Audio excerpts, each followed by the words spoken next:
शारदीय नवरात्रीची तिसरी माळ आहे। या दिवशी देवी चंद्रघंटाची पूजा केली जाते।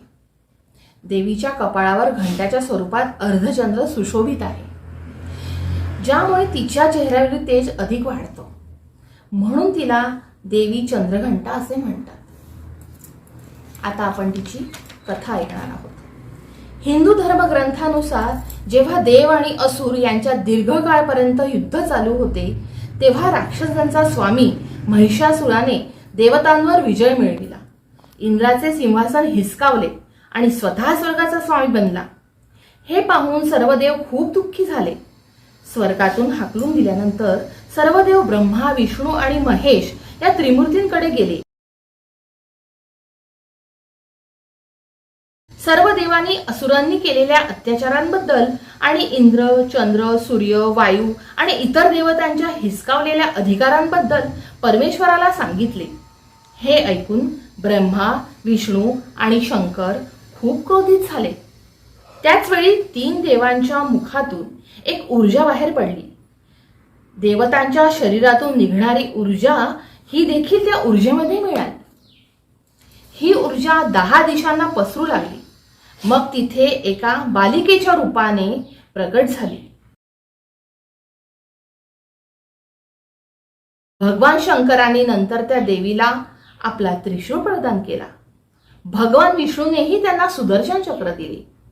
त्याचप्रमाणे सर्व देवांनी देवीला शस्त्रास्त्रे दिली। इंद्राने आपला वज्र आणि ऐरावत हत्ती देवीला भेट दिला। सूर्याने आपले तेज, तलवार आणि स्वार होण्यासाठी सिंह प्रदान केला। मग देवी सर्व शस्त्रांसह महिषासुराशी युद्ध करण्यासाठी युद्धभूमीवर आली।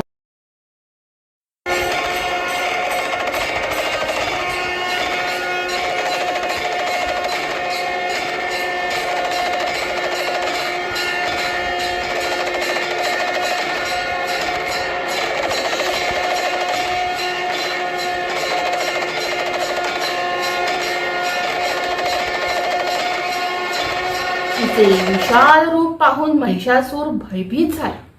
महिषासुराने आपल्या सैन्याला देवीवर हल्ला करण्यास सांगितले। देवीने तिच्या शस्त्रांनी राक्षसाच्या सैन्याचा नाश केला। अशा प्रकारे देवीने असुरांचा नाश केला, देवांना अभय दिले आणि ती अंतर्धान पावली।